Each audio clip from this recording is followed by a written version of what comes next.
105 Makanan Your Lifestyle masih dari kawasan Jalan Jenderal Sudirman nomor 219 Kota Padang, Sidimpuan.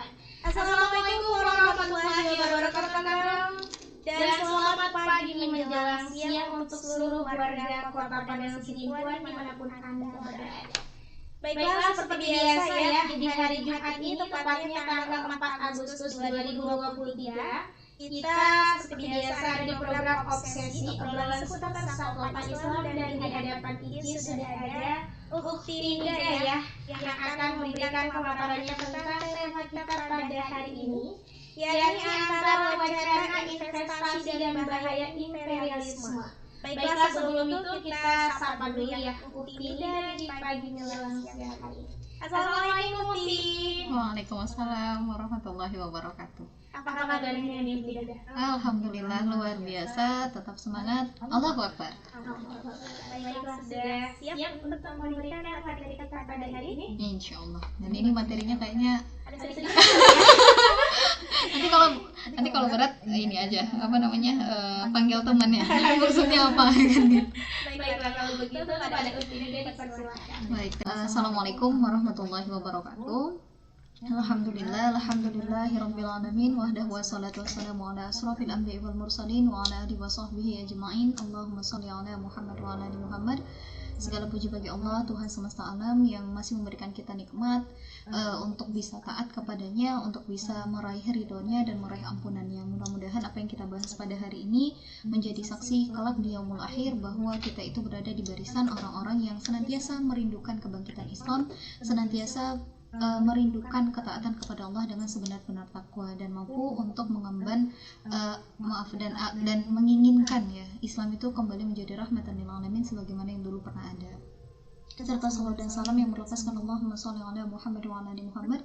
Rasulullah sallallahu alaihi wasallam adalah teladan terbaik bagi kita. Cinta yang diberikan oleh beliau sesungguhnya adalah cinta yang sangat luar biasa kepada umatnya, meskipun tidak pernah bersua, namun Rasulullah begitu mencintai umatnya. Bahkan di akhir hayat Rasul pun masih sempat mengucapkan ummati. Maka kita berharap apa yang Rasulullah teladankan mulai dari lisannya, perbuatannya, kemudian keputusan-keputusan yang Rasulullah telah contohkan begitu ya, itu mampu untuk kita amalkan dalam kehidupan kita, sehingga kita itu tidak hanya mencintai Rasul lewat lisan, namun juga apa yang Rasulullah teladankan kita amalkan lewat perbuatan. Rasulullah tidak pernah menerapkan aturan dalam kehidupannya kecuali hanyalah dengan aturan Allah. Rasulullah tidak pernah menjadikan kebahagiaannya kecuali semata-mata untuk mencari ridha Allah, dan Rasulullah pun menghabiskan masa hidupnya untuk memperjuangkan agama Allah hingga manusia mengenal Islam dan kebaikan Islam, dan kemudian pernah berada di satu titik Islam itu memimpin dunia, dan ketika Islam pernah menjadi pemimpin dunia, Islam itu mampu menjadi mercusuar, memberi penerang, dan menjadi peradaban yang sangat mulia. Allahumma sholli ala Muhammad wa ala ali Muhammad. Mudah-mudahan apa yang Rasulullah sampaikan pula bahwa kebangkitan Islam itu akan terjadi untuk yang kedua kalinya, itu pun bisa kita rasakan dan kita pun berada di barisan yang sama. Kalau kita bicara tentang barisan yang sama ya Dek ya, kita pernah mendengar kisah dari Nabi Ibrahim. Jadi Nabi Ibrahim itu kan dikabarkan dibakar oleh kaumnya dan ayahnya begitu ya. Nah, ketika di kobaran api itu ternyata ada semut yang mengambil air gitu loh. Ya kan, membawa air. Kemudian ada hewan yang lain yang mengucilkan gitu ya. Apakah mungkin kau membawa air itu akan mampu memadamkan api sebesar itu? Nah, lantas apa yang dikemukakan oleh hewan yang satu lagi? Sesungguhnya sikap dia tadi, sekalipun itu pengorbanannya kecil ataupun mungkin yang mampu dia lakukan hanyalah sederhana itu, namun itu menunjukkan dia berada di barisan yang mana, menjadi penolong agama Allah, menjadi orang yang memperjuangkan Islam, atau justru malah menjadi penonton, atau na'udzubillah menjadi orang-orang yang memusuhi tegaknya Islam. Na'udzubillah. Hari ini kita membahas terkait antara wacana investasi dan bahaya imperialisme. Meskipun mungkin di setiap episode obsesi mbak-mbaknya pasti ngomongin, aduh ini tidak semuanya bicara fikih gitu ya, tapi bicaranya adalah pembahasan terkait ekonomi. Kalau yang minggu lalu rasanya Ummu Ulia itu bahas terkait anak ya, hari anak nasional. Jadi apa kabar generasi kita hari ini? Nah, hari ini kita bahas ekonomi. Ini bahasannya pasti obsesi, obrolan seputar Sakofa Islami, tapi bahasnya A, B, C. Kenapa nggak bahas yang wudhu dan yang lain? Begini, kita melihat untuk perkara fikih, perkara ibadah itu sebenarnya sudah banyak yang mengulas gitu loh. Nah, maka kita hadir dengan obsesi sebagai suatu bahasan yang memang mungkin ini sering dilupakan oleh kaum muslimin, bahwasanya Islam itu tidak hanya mengatur perkara hablum minallah dan hablum minan nafs, hubungan kita dengan Allah dan hubungan kita dengan diri kita sendiri, tetapi Allah juga mengatur hubungan kita dengan sesama manusia. Jadi ada hablum minan nas. Maka di dalam hablum minan nas itu bagaimana mendidik anak, bagaimana pengelolaan ekonomi, bagaimana pengaturan negara, bagaimana tata kelola negara, bahkan bagaimana hukum yang diterapkan, itu juga ada aturannya di dalam Islam. Maka itulah yang kita tawarkan, yang kita bahaskan di dalam obsesi setiap Jumatnya. Jadi mungkin ada penggemar baru ini kok jadi bahasan yang berat gitu ya. Nah, kita melihat bahwa Islam itu tidak hanya sekedar mengulas perkara yang berkaitan dengan diri kita sendiri saja atau ibadah makhluk saja, tetapi juga mengulas bagaimana pengelolaan sumber daya alam, kesehatan, pendidikan, dan yang lainnya itu juga punya aturan di dalam Islam. Maka banggalah kita menjadi seorang muslim. Artinya apa? Allah memberikan aturan yang sangat konkret dan sangat lengkap, sempurna dan paripurna mengatur seluruh aspek kehidupan manusia. Itu menunjukkan bahwa Islam itu adalah agama yang benar dan berasal dari Zat yang Maha Benar, begitu. Karena kenapa? Allah Maha mengetahui apa yang terbaik untuk hambanya, sehingga Allah turunkan aturan yang begitu sempurna. Dan ketika manusia menerapkan aturan yang begitu sempurna, maka tiadalah mungkin mereka mendapati kesesatan dan kerusakan. Hanya saja ketika mereka mencampakkan apa yang telah Allah tetapkan, Allah kasih aturan, Allah kasih buku panduan, tapi buku panduannya tidak dipakai, ya wajar. Allah katakan di dalam Al-Quran, telah tampak kerusakan di darat dan di laut akibat perbuatan tangan manusia. Lalu kemudian di ayat yang lain, afahumul jahiliyati yabghun wa man ahsanu minallahi hukman liqaumin yuqinun. Apakah hukum jahiliyah yang kalian kehendaki, dan hukum siapakah yang lebih baik daripada hukum Allah jika kalian orang-orang yang meyakini? Artinya apa? Allah memberikan aturan yang sempurna untuk menjadikan manusia itu mulia dalam hidupnya. Tapi ketika manusia mencampakkan aturan yang Allah berikan, berarti kemuliaan itu hilang, kemudahan itu hilang. Justru yang terjadi apa? Kerusakan demi kerusakan yang akan terjadi. Maka inilah yang kita lihat. Maka sebagai seorang muslim, kita perlu memuhasabahi kondisi kita saat ini. Kenapa semuanya rasanya tidak ideal? Nah, ternyata dulu ada gambaran yang ideal, ada satu peradaban mulai dari masa Rasulullah hingga runtuhnya pada tanggal 3 Maret 1924 begitu ya, dengan satu kepemimpinan dan satu sistem yang dipakai, dan ternyata mereka mengadopsi Islam sebagai sistem kehidupan. Nah, ketika kaum muslimin mencampakkan itu, ternyata perpecahan, kemudian pertikaian, kerusakan, kemunduran ada pada diri kaum muslimin. Berarti apa yang harus kita muhasabahi? Apa yang kita hilangkan? Apa yang kita campakkan? Dan ternyata bisa jadi gitu ya, Al-Quran itu hanya kita ambil karena ada kepentingan gitu loh, atau Al-Quran itu kita ambil hanya karena ada yang menurut kita ada manfaatnya, tapi kita campakkan ketika tidak ada manfaat atau mungkin dirasa berat gitu. Maka inilah yang harus dirubah mindsetnya oleh kaum muslimin. Artinya kita sebagai seorang hamba itu ya tugasnya untuk mengabdikan diri kepada Rabbnya. Mengabdikan diri itu apa? Berarti sami'na wa ata'na, kami dengar dan kami taat. Apa yang harus kita dengar? Apa yang harus kita taati? Apa yang telah Rasulullah campakkan? Apa yang telah Allah perintahkan? Jadi Rasul katakan, Rasul itu meninggalkan dua hal, Al-Quran dan As-Sunnah. Maka harus digenggam, bahkan kalau bisa gigit dengan gigi geraham gitu. Kayaknya kita kalau menggigit dengan gigi geraham itu, nah ini gigit daging itu kayaknya nggak sampai gigi geraham yang menggigitnya gitu ya. Saking kuatnya gitu loh, saking luar biasanya Rasulullah mengatakan gigit kalau bisa sampai ke gigi geraham kalian. Itu artinya karena mungkin ya apalagi di akhir zaman gitu ada al-ghuraba, orang-orang yang terasing begitu. Memang Islam itu awalnya asing dan akan kembali asing, namun kita berada di posisi yang mana gitu ya. Nah, inilah yang kita tawarkan kepada umat untuk kembali mengambil aturan Islam, karena aturan Islam itulah yang akan memberikan, yang akan mengembalikan kemuliaan manusia. Dan kemuliaan itu bukan hanya ada pada kaum muslimin tetapi juga bagi seluruh umat. Kenapa? Allah janjikan Islam itu rahmatan lil alamin. Islam itu menjadi rahmat bagi seluruh alam, bukan rahmatan lil muslimin saja. Nah, itu. Nah, jadi hari ini kita bahas prolognya panjang, maaf ya Ibu ya.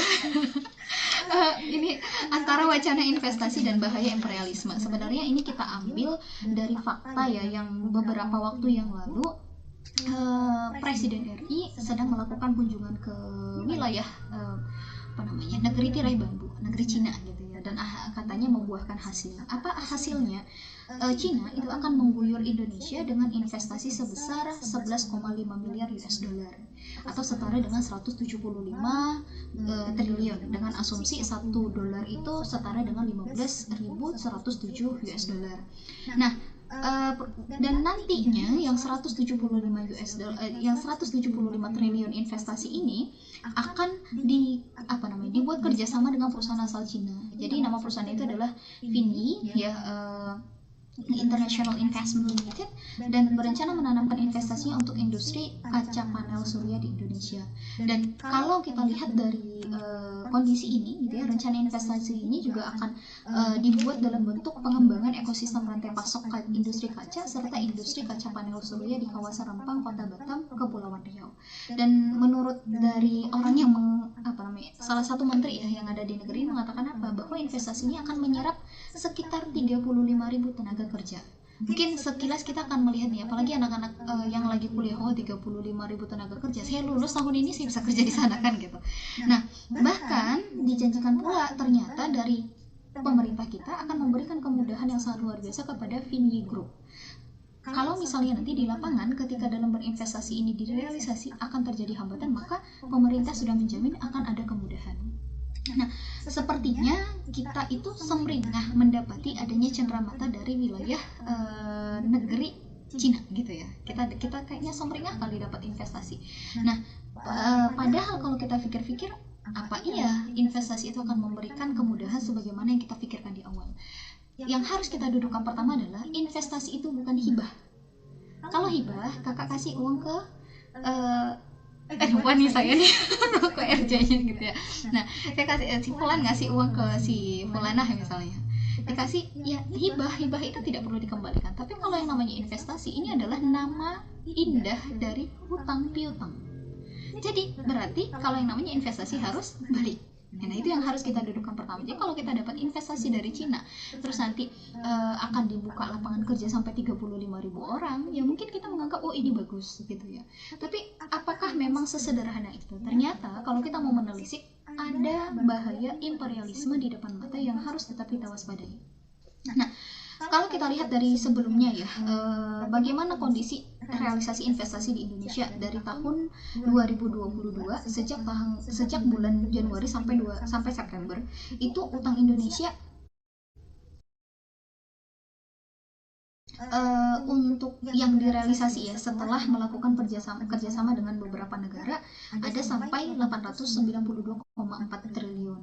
Nah, untuk penanaman modal asing, realisasi investasi asal Singapura itu mendominasi pada triwulan ketiga di tahun 2022. Jadi ini ada sekitar 3,8 miliar ini hutang yang diberikan oleh Singapura. Pada tingkat kedua ternyata ada Tiongkok yang memberikan hutang kepada Indonesia sekitar 1,6 miliar US dollar. Kemudian pada urutan ketiga yang memberikan investasi ke Indonesia itu ada Jepang, kemudian Hong Kong, lalu yang terakhir ada Malaysia. Maka apa yang kita lihat di sini?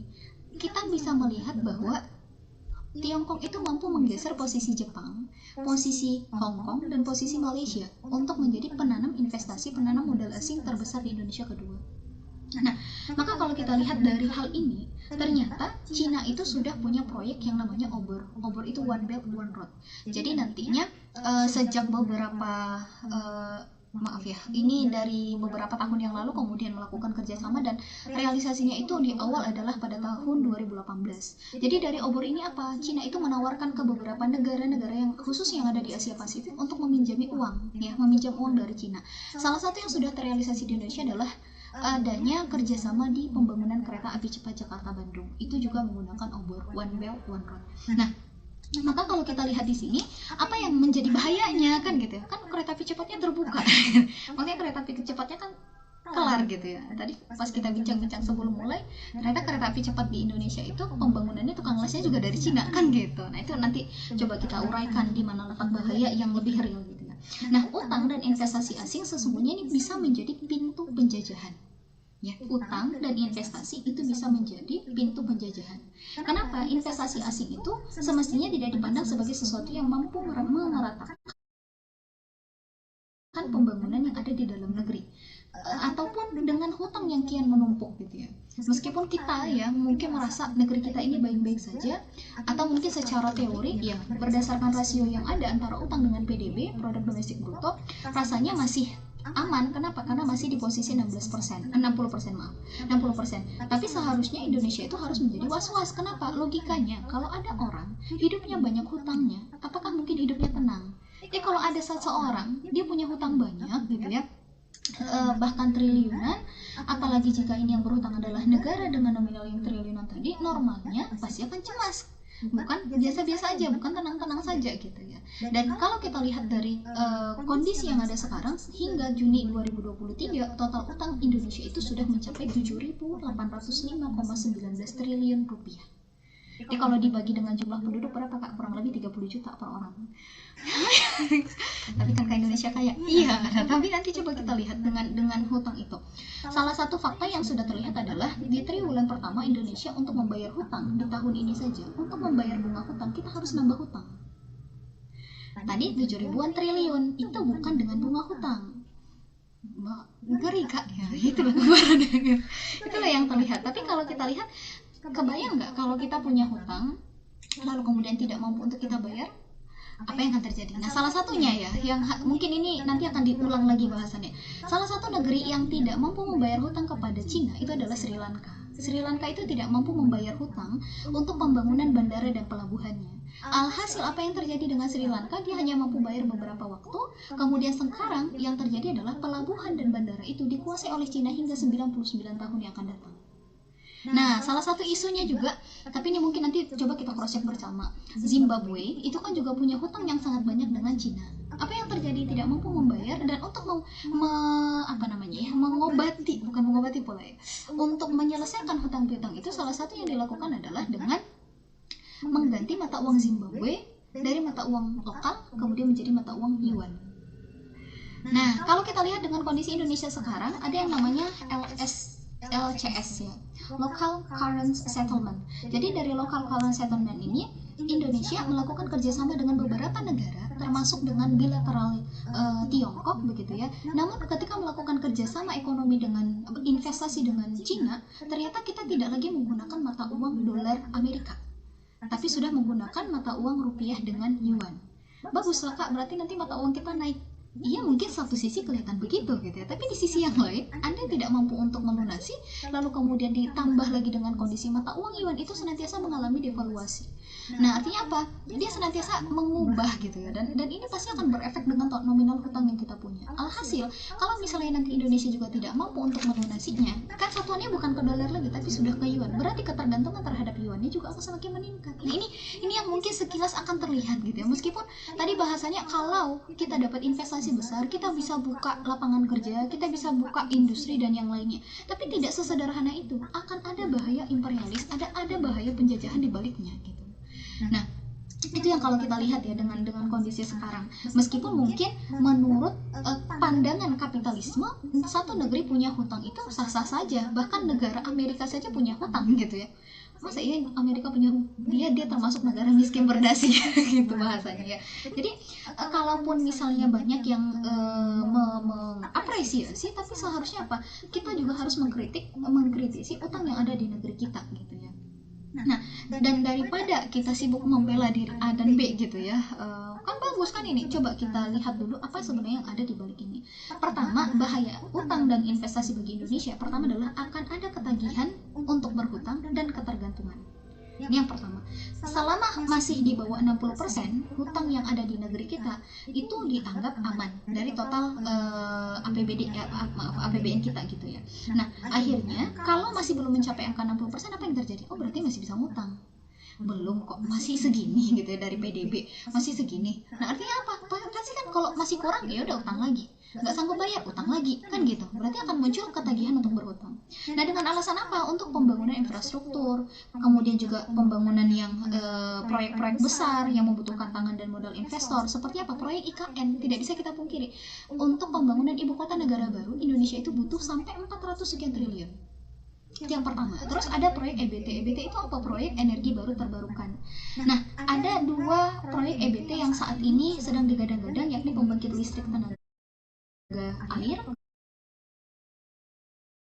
kemudian juga satunya lagi adalah dengan adanya PLTA di pembangunan pembangkit listrik tenaga air ini, tapi di 2 lokasi. Nah, ini adalah mode investasi yang saat ini juga digadang-gadang. Kemudian yang ketiga, adanya ekonomi hijau. Nah, ekonomi hijau ini kan juga sebuah model pembangunan yang menyinergikan antara pertumbuhan ekonomi dan peningkatan kualitas lingkungan. Jadi di sisi lain kita akan semakin merasa butuh untuk berhutang. Kenapa? Untuk menyelesaikan IKN, untuk menyelesaikan EBT, kemudian juga untuk menyelesaikan ekonomi hijau atau mungkin sarana publik yang lainnya yang butuh uang untuk penyelesaiannya. Nah, ini yang pertama. Maka kalau kita lihat ternyata saat ini pun untuk IKN sendiri, ibu kota negara baru, Indonesia itu sudah menawarkan gitu ya. Indonesia sudah menawarkan ke pengusaha Cina,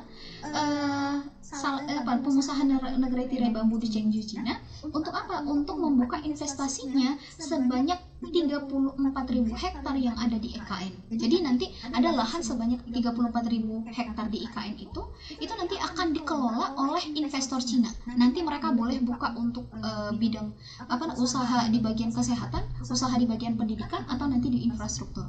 Tapi itu khusus diberikan kepada para investor yang sudah memberikan modalnya, sudah memberikan investasinya untuk pembangunan IKN. Nah, ujung-ujungnya apa? Kalau ibu kota negara pembangunannya dikembalikan kepada para investor. Investor itu kan mindsetnya keuntungan. Nah, kalau ibu kota negara dan lingkungan yang ada di sekitarnya ini dikuasai oleh para pengusaha, bisa kebayang nggak nanti kebijakan negaranya kemana? Ya kan? Meskipun mungkin kita pikir, ya, tapi kan kita butuhkan gitu ya. Nah, ini yang harus terjadi, yang harus kita urai gitu. Maka sebenarnya bukan hal yang enak-enak saja gitu ya kalau dapat utang dari orang lain. Ibaratnya gini mungkin sederhananya. Kakak dapat uang, dikasih pinjam 100 juta, buka usaha, nanti cicil bayarnya. Kan sederhananya begitu. Tapi kalau kita lihat, ini juga bicara tentang kurs, ini juga bicara tentang jaminan, ini juga bicara tentang kekayaan alam, ini juga bahkan bicara tentang kebijakan negara nantinya. Nah, itu yang pertama, akan sangat memungkinkan Indonesia ini menjadi negeri yang ketagihan dan senantiasa ketergantungan terhadap hutang. Nah, terus yang kedua apa? Nyali dan posisi Indonesia akan semakin menciut. Kenapa? Akibat bergantung pada investasi dan utang, posisi Indonesia di mata Cina itu akan semakin kerdil. Pasalnya, Cina adalah negara keempat terbesar pemberi utang luar negeri ke Indonesia. Jadi total hutangnya itu sebanyak 20,42 miliar US dollar. Itulah total hutang kita ke Indonesia, ke Cina gitu ya. Sebelum ini yang mau nambah. Jadi itu masih yang lama gitu. Nah, kemudian apa yang akan terjadi? Kita ini muslim terbesar, penduduk muslim terbesar. Tapi beranikah negeri pertiwi ini mau menunjukkan sikap terhadap Cina atas kasus Uighur? Nah, itu kalau kita mau lihat, oh iya jelas gitu ya. Berarti kan akan memunculkan hal tadi. Jadi berarti kalau orang udah ngasih utang ke kita, dia mau ngapa-ngapain saudara kita juga mikir kan, naruh ini pagi otak nanti di ini kan itu masalahnya. Kayak kalau dalam Islam kan sebenarnya ini masuk ke dalam kategori politik luar negeri. Nah, nanti keasikan ngobrol nanti Bu RJ-nya boleh di ini ya. Nah, kemudian yang ketiga tuh apa? Kalau kita lihat lagi ya, kita tidak bisa mengubah posisi akan semakin melemahkan posisi orang yang diberikan hutang. Dan ini pemberian hutang luar negeri sebenarnya adalah salah satu politik luar negeri yang dari zaman dulu itu sudah ada. Termasuk kalau dulu kapitalis barat yang dipimpin oleh Amerika itu juga pasti ngasih utang ke berbagai negara. Nah, kalau sekarang kan kapitalis timur itu Cina-nya gitu. Jadi ketika dia sudah memberikan hutang kepada negeri-negeri berkembang, maka bisa dipastikan negeri berkembang itu berada di bawah kendali dia. Nah, kita lihat dari mana derasnya TKA Cina mungkin yang kita lihat saat ini ya, dengan adanya ikatan kerjasama antara negeri kita dengan mereka, kemudian banyaknya undang-undang yang dihasilkan. Dan ini sepertinya memang pro terhadap orang yang memberikan pinjaman. Salah satunya apa? Undang-undang yang ada adalah Undang-Undang Cipta Kerja. Undang-Undang Cipta Kerja itu menihilkan adanya AMDAL, analisis dampak lingkungan, ketika pembangunan industri baru. Jadi kalau kita mau buka industri, harusnya kan ini dipastikan dulu nih AMDAL-nya. Ini berbahaya nggak sama lingkungan? Nyebabin polusi udara nggak? Atau bahkan mungkin nanti masyarakat bisa terganggu air bersih dan yang lainnya gitu. Tapi dengan Undang-Undang Cipta Kerja atau Undang-Undang Omnibus Law yang saat ini ada, ternyata AMDAL itu masih bisa dibelakangkan. Dengan alasan apa? Kan masih industri baru. Ntar aja deh belakangan aja deh AMDAL-nya. Berarti yang dirugikan siapa? Masyarakat gitu ya. Karena masyarakat tidak mungkin bisa menghentikan itu. Nah, kemudian yang ketiga, utang dan investasi adalah alat penjajahan untuk menjerat satu negara. Risiko terbesar dari utang adalah ancaman gagal bayar, karena pembayaran bunga utang yang tinggi, dan ini akan sangat berpengaruh terhadap nilai tukar rupiah terhadap nilai tukar asing gitu ya. Nah, apalagi kalau Cina tadi suka untuk mendevaluasi mata uangnya, maka posisinya hutang kita itu bisa dibuat naik turun gitu. Nah, ini kalau kita lihat ada 3 ya yang akan bisa membuat kita itu kelabakan kalau keterusan untuk berhutang. Nah, tapi mungkin ini dulu deh, kita lanjut ke sesi kedua. Panjang nggak ada iklannya nanti ya. Mudah-mudahan bermanfaat. Ini ulasan awal kenapa investasi itu di balik wacana investasi justru terdapat bahaya imperialisme. 105 FM yang lifestyle dari jantung kota Salak kami mengudara untuk menjadi teman setia Anda. Yang kenal masih bersama dengan Ici dan juga Uktida dengan tema kita hari ini antara wacana investasi dan bahaya imperialisme. Baiklah kepada Uktida dipersilakan untuk melanjutkan pemaparannya. Setelah kita urai tadi ada 3 ya, ketergantungan dan kemudian ketagihan untuk berhutang, kemudian yang kedua posisi negeri kita bisa akan semakin ciut di hadapan pemberi hutang gitu ya, karena pasti akan sangat tergantung, akhirnya tidak bisa memberikan sikap-sikap tegas, termasuk mungkin ketika negeri-negeri yang lain memberikan sikap tegas atas Muslim Uighur yang ada di Rohingya Cina, negeri kita tidak mampu untuk memberikan sikap tegas itu. Dengan alasan apa? Ya besar kemungkinan karena kita bergantung kepada hutang yang diberikan. Nah, kemudian yang ketiga tadi, resiko investasi itu dan utang paling besarnya adalah resiko gagal bayar dan itu akan menjadi alat penjajahan. Satu, resikonya tadi karena gagal bayar. Kalau tidak mampu untuk membayar, ya berarti asetnya itu bisa ditarik. Nah, contoh yang paling konkret dengan obor One Belt One Road yang sudah dipunyai oleh Cina ini adalah Kenya, kemudian Zimbabwe, kemudian juga ada Sri Lanka dan berbagai negeri-negeri lainnya yang mereka itu tidak mampu untuk membayar. Dan alhasil apa? Aset yang sudah mereka buatkan ke Cina itu harus ditarik. Jadi begini, Cina itu pakai konsep One Belt One Road. Jadi One Belt One Road ini pakai konsep turnkey project. Nah, di dalam dunia bisnis internasional ini mohon maaf sekali mungkin banyak yang dengar berat kali materinya, tapi inilah yang terjadi di negeri kita. Kalau di dalam Islam, ketika kita tidak bicara tentang politik ekonomi, maka kita pun akan tergerus dengan kesalahan dari ekonomi itu sendiri dan politik itu sendiri. Dan di dalam Islam, politik itu kan diartikan apa? Riayatus su'unil ummah, mengurusi urusan umat. Maka wajar akhirnya kita harus membahas ini meskipun mungkin kita bukan berada di tataran pengambil kebijakan.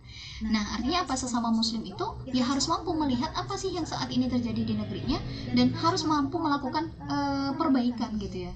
Tidak boleh hanya sekedar ya sudah dijalani saja, tidak. Tapi yang nanti akan menjadi korbannya kalau ini adalah sebuah kesalahan besar kita dan generasi berikutnya gitu. Maka harusnya juga kita lakukan perbaikan dari sekarang. Nah, jadi dalam bisnis internasional itu ada yang disebut dengan konsep turnkey project. Ada banyak jenis ide bisnis gitu dia. Ada pakai joint venture, ada yang pakai konsep turnkey project. Jadi turnkey project itu di mana turnkey, key itu kan kunci.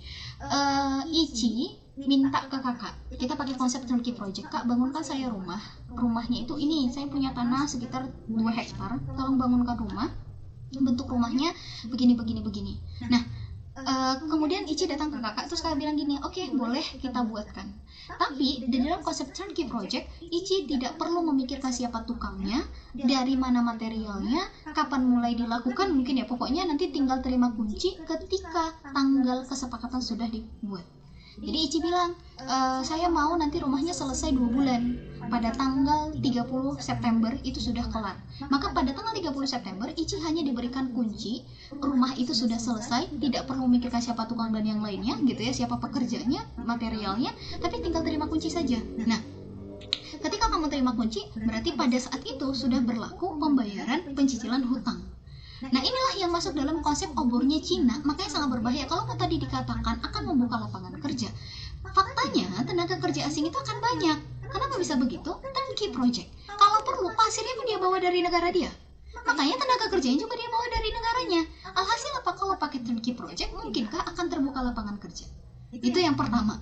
Faktanya tidak terbuka, tadi udah disinggung.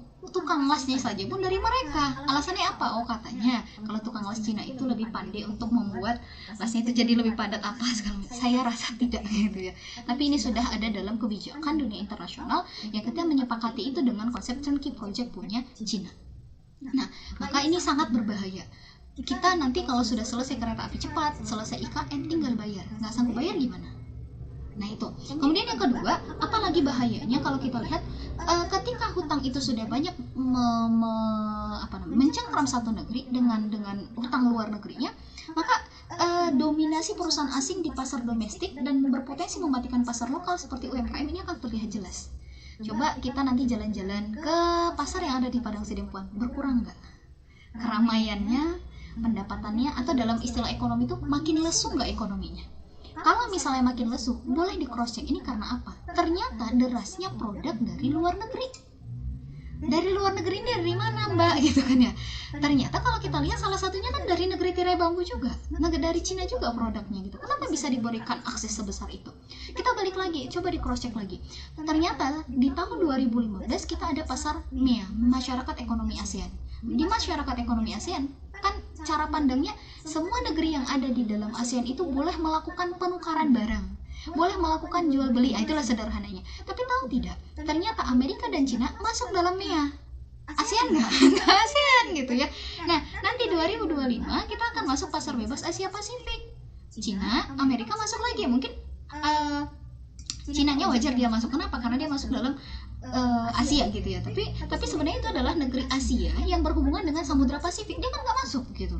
Nah, alhasil apa? Mereka masuk juga. Maka kita bisa lihat dia punya modal besar. Kemudian kita ikut di dalam kontestasi itu, apakah mungkin akan mampu menyaingi? Ya, tidak. Alhasil apa yang terjadi? Ketika hutang tadi sudah semakin banyak, kebijakan di dalam negeri pun akan mereka intervensi. Salah satunya apa? Apa yang masuk ke dalam negeri kita, derasnya pasar global, derasnya pasar luar negeri, masuk ke dalam pasar domestik, dan alhasil UMKM kita ini bisa menjadi sesuatu hal yang menjadi sasaran gitu loh.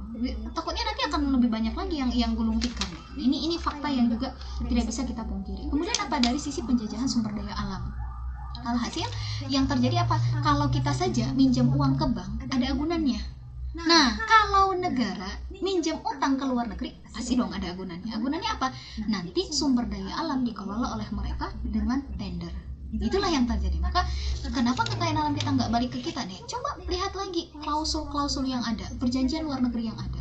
Salah satu perjanjiannya juga yang kalau kita lihat ya, kenapa sekarang harga BBM itu naik? Bukan naik, tapi dia ngikut harga minyak global. Jadi selama ini disubsidi oleh negara gitu.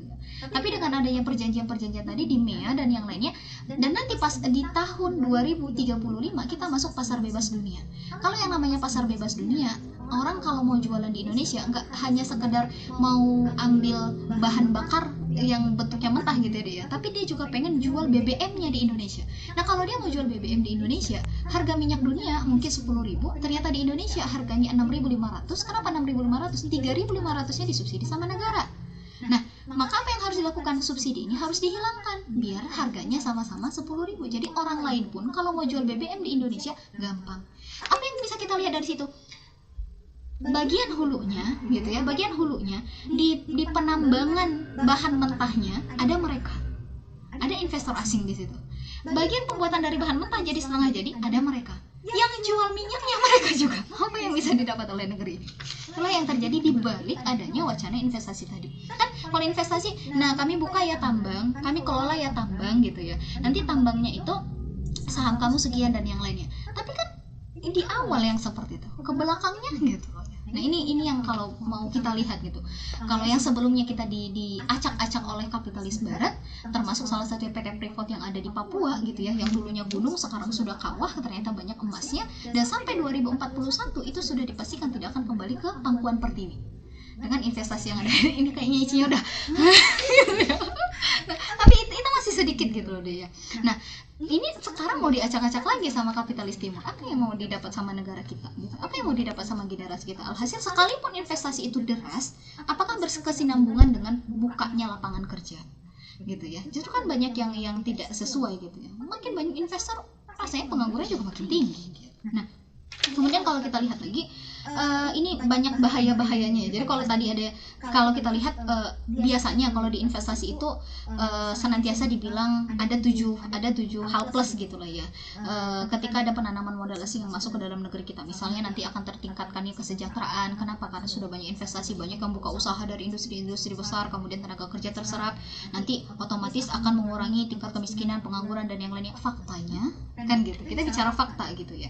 Nah kemudian nanti akan ada ekonomi ya, yang memunculkan skill masyarakat dan yang lainnya. Tapi kalau kita lihat ini semua, ternyata justru masyarakat yang menjadi korban dari investasi itu. Alhasil nanti apa yang seharusnya bisa didapatkan oleh masyarakat dengan pengelolaannya justru tidak. Nah maka kalau kita lihat di sini, dan salah satu bahaya yang paling konkret yang kita lihat adalah digoncangnya pasar domestik, termasuk UMKM, lalu kemudian kehadiran tenaga kerja asing. Ini yang paling nyata gitu, dengan tadi konsep Turkey Project. Nah, kemudian kita lihat lagi, kalau kita bicara tentang Islam, maka bagaimana sebenarnya konsep investasi dan utang di dalam konsep Islam gitu ya. Kita melihat kalau dari posisi yang tadi itu ada satu hal juga yang cukup berbahaya, ada dorornya, ada mudaratnya. Kenapa? Ketika investasi itu masuk ke dalam satu negeri, itu tidak bisa dipungkiri akan membawa ideologi dan budayanya. Cina itu identik dengan budaya, salah satunya adalah seks bebas yang luar biasa. Maka ketika investasi mereka besar-besaran masuk, nah, apakah tidak memungkinkan budaya yang seperti itu juga akan masuk ke generasi kita? Gitu. Itu pasti. Nah, jadi kalau kita lihat sangat berkesinambungan gitu. Akulturasi budaya itu nantinya juga akan terjadi dan akhirnya kita bisa kehilangan jati diri kita sendiri. Kalau yang sering kita kasih contoh ya, Ici, misalnya gini, ada investor yang ingin mengelola industri pariwisata bahari di laut. Kalau muncul investor besar-besaran, kan sekarang ada istilah green economy, kemudian ada blue economy. Jadi kalau yang blue economy itu, yang investor itu diundang dari luar untuk memberikan investasinya mengelola wisata bahari, laut dan yang lainnya gitu ya. Logika berpikirnya, kalau investor menanamkan uangnya di dalam negeri untuk mengelola wisata bahari tadi, pantai agar bagus dan yang lainnya, dia kasih investasi besar. Mungkinkah dia hanya berharap yang datang ke sana adalah orang-orang wisatawan lokal? Yang datang tuh Ici, Kak Ninda gitu ya. Kita aja yang datang ke sana, balik modal nggak dia? Nggak balik. Maka yang diharapkan tuh siapa? Berarti asing juga bisa berwisata di situ. Kalau asing harus berwisata di situ, berarti apa yang harus terjadi? Negeri kita pun harus menyesuaikan diri dengan budaya dari luar. Berarti apa? Pakaiannya, mohon maaf, berarti kita harus terima. Minumannya yang tidak halal harus kita terima. Budaya-budaya seks bebasnya juga harus kita terima. Kenapa? Biar orang asing itu ketika berwisata di negeri kita, itu menjadi wisata yang mereka nikmati gitu. Coba kalau misalnya tidak dilakukan itu, pasti kan orang asing, ya ngapain saya datang ke Indonesia, mending saya ke tempat yang lain aja wisatanya. Berarti kan para investor ini tidak akan tertarik untuk berinvestasi di Indonesia. Nah, itu juga masuk ke dalam kategori bahaya. Maka kalau kita lihat di dalam Islam, kegiatan investasi itu haruslah dilakukan sesuai dengan hukum syara. Dan agar bebasnya satu negeri dari jeratan hutang, ada beberapa hal yang harus dilakukan. Khususnya itu adalah terkait tata kelola negara. Maka nanti untuk tata kelola negara, Islam itu akan memproteksi kepemilikan umum. Jadi memproteksi kepemilikan umum di dalam Islam itu ada istilahnya kepemilikan individu, kepemilikan umum, sama kepemilikan negara. Nah, kalau kepemilikan negara kita ambil dari dalil al-muslimuna syuraka'u fi salasin fil ma'i kala'i wan nar. Kaum muslimin itu bersyarikat atas 3 hal, padang rumput, air dan api. Maka ini nanti akan dikiaskan gitu ya. Nanti akan masuk ke dalam kategori tambang, kemudian minyak, gas bumi dan yang lainnya. Maka ini harus dikelola oleh negara dan tidak boleh diberikan kepada asing. Gitu, tidak boleh diswastanisasikan. Nah, dan dari hal ini, kekayaan itu pun akan bisa dikelola untuk pembangunan infrastruktur. Nah, kalau sudah ada hasilnya yang dimiliki oleh negara gitu ya, untuk pembangunan infrastruktur, kan ini akan menutup keran. Ngapain kita ngutang, toh kita punya uang sendiri. Ini kan persoalannya kita nggak punya uangnya gitu ya. Makanya keran investasi tadi, keran utang itu dibuka besar-besaran gitu. Nah, kemudian yang kedua yang akan dilakukan di dalam konsep Islam adalah menggunakan harta yang ada di Baitul Mal. Jadi pendapatan di dalam Islam itu bukan hanya sekedar zakat, tapi nanti ada usyur, ada ghanimah, ada fa'i, ada rikas dan yang lainnya. Jadi banyak gitu. Nah, hanya saja itu kan nggak mungkin diambil kalau negerinya tidak mengadopsi Islam secara utuh gitu ya. Jadi kalau sekarang kita hanya punya pajak dan hutang. Biasanya memang dalam negeri kapitalisme pendapatannya cuma 2, pajak, hutang. Nggak cukup dengan pajak, tambahin hutang. Untuk bayar hutang, naikin pajak masyarakat. Itu saja berputar-putar gitu. Nah, maka kalau kita lihat di dalam Islam ada nggak pajak? Ada, tapi pajak itu konsepnya disebut dengan doribah. Dan doribah itu hanya diambil pertama ketika kondisi negara sangat penting dan genting, tetapi tidak ada kas di dalam Baitul Mal. Maka diambillah doribah tadi, diambillah pajak. Tapi pajak itu pun hanya diambil dari laki-laki muslim mampu untuk memenuhi kebutuhan pokoknya. Nah, kemudian nanti doribah itu akan dihentikan pengambilannya ketika negara sudah punya kas kembali. Jadi hanya sekedar untuk menyelesaikan persoalan hal yang penting dan genting itu, gitu ya. Hingga tidak menghantam kondisi kestabilan dalam negeri. Ini kalau di dalam konsep Islam. Nah, ini ada 3 hal gitu ya, yang bisa dilakukan kalau kita bicara tentang pengelolaan di dalam Islam. Dan alhasil apa? Kalau kita pakai pengelolaan sumber daya alam, berarti kita juga harus pakai pengelolaan tata negaranya, pakai Islam. Kalau nggak begitu ya nggak mungkin bisa membebaskan negeri kita dari hutang piutang tadi. Ini mungkin di awal ya, di awal lagi nggak ada. Ini sesi kedua dan kita sudah masuk ke solusinya. Mungkin nanti kita bisa lanjut di sesi terakhir. Dan ini sepertinya sudah ada yang bertanya yang melalui WhatsApp, tapi kayaknya kita lanjutin. Oh, boleh. Ini ada yang bertanya dari Imelda, mau bertanya, sungguh memprihatinkan sekali kita umat saat ini. Jadi Ustazah sebagai orang awam, apa yang dapat kita lakukan pada saat ini? Dan satu lagi ternyata ada juga yang bertanya di Facebook, tadi ada dari Nesti Lailasari. Katanya negeri Indonesia ini negara berkembang dan Indonesia itu kaya. Kenapa banyak utang? Baiklah, kepada Tinda boleh langsung dijawab ya kedua pertanyaan ini. Mungkin langsung aja kita jawab karena ini juga kita di ujung ya. Ujung sekali begitu ya. Baiklah, kepada Tinda dipersilakan. Pertanyaannya memang lebih bagus ke pertanyaan kedua ya, lebih konkret ya, itu akan terjawab. Kenapa Indonesia banyak utang? Setelah Perang Dunia Kedua, setiap negeri-negeri itu disuruh untuk meminjam utang ke IMF, International Monetary Fund, di bawah kendali PBB. Untuk apa? Dengan alasan setiap negeri-negeri yang sudah terlibat dalam Perang Dunia Kedua, mereka sudah hancur porak-poranda dan mereka membutuhkan uang untuk membangun negerinya. Nah, sejak saat itulah sebenarnya setiap negeri itu punya utang. Jadi kalau Indonesia ini punya hutangnya sejak kapan? Apakah sejak kita merdeka? Tidak. Termasuk juga salah satu, utang Indonesia itu membludak dan sampai sekarang tidak lunas, itu adalah memperlanjutkan hutang yang dimiliki oleh Hindia Belanda. Jadi waktu itu Hindia Belanda kan, Belanda itu kan mengatakan bahwa Irian Barat itu punya mereka. Nah, maka dalam konferensi meja bundar ya di KMB itu Indonesia, Belanda, Amerika didudukan. Lalu kesepakatannya apa? Irian Barat kembali ke Indonesia, tapi Indonesia harus melunasi hutang Belanda. Jadi sebelum merdeka kita udah punya utang gitu. Dan itu disepakati oleh IMF gitu. Kalau kita mau lihat ini kok Amerikanya tega kali ya, negeri saya, itu adik saya, itu anak saya gitu kan. Terus saya kalau mau ngambil adik saya tadi boleh, tapi saya harus lunasin utang si yang menculik adik saya kan gitu. Nah coba, tapi ini yang terjadi. Nah, kemudian berlanjut lagi hingga memang setiap negeri itu diasumsikan dalam pandangan kapitalisme akan bagus, akan sehat kalau kamu dihutangi.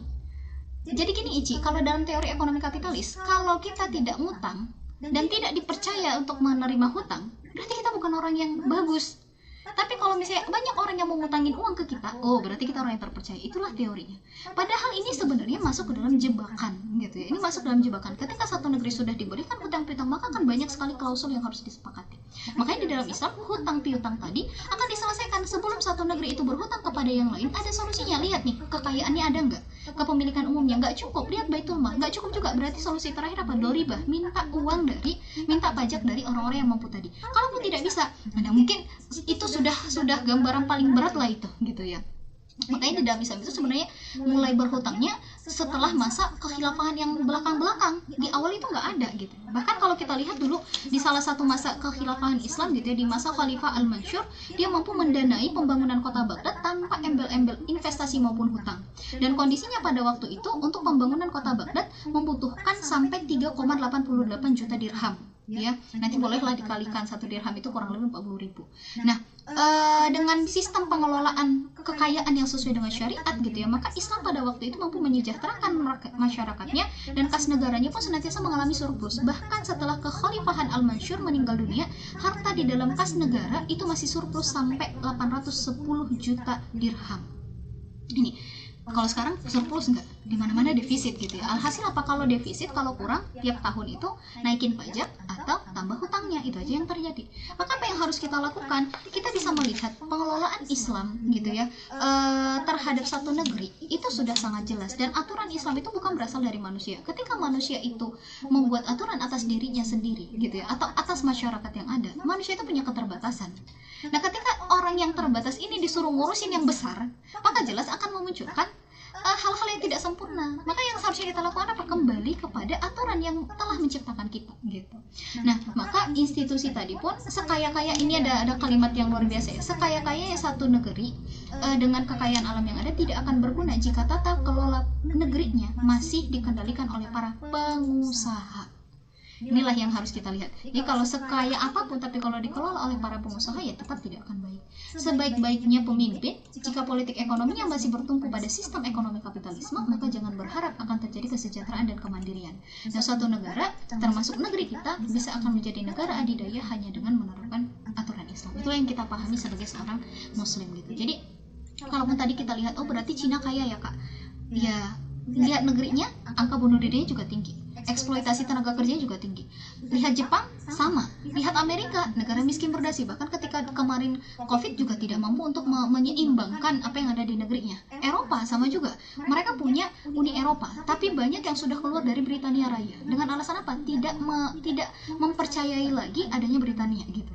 Nah, termasuk juga Yunani keluar dari Uni Eropa dan yang lainnya. Ini menunjukkan apa? Berarti kan tidak ada sistem yang baik gitu loh ya. Maka kita hadir sebagai seorang muslim, kita yakin Islam itu yang akan mampu menyelesaikan semuanya, insya Allah. Mungkin sudah terjawab ya. Kebetulan waktunya juga sudah di ujung sekali. Mungkin ini yang bisa dijelaskan, insya Allah para pendengar tidak merasa cukup, jadi bisa juga untuk semakin menambah sakupah tentang keislaman. Allah. Akhir kata dari Ici dan juga Ukti Dinda. Wassalamualaikum warahmatullahi wabarakatuh.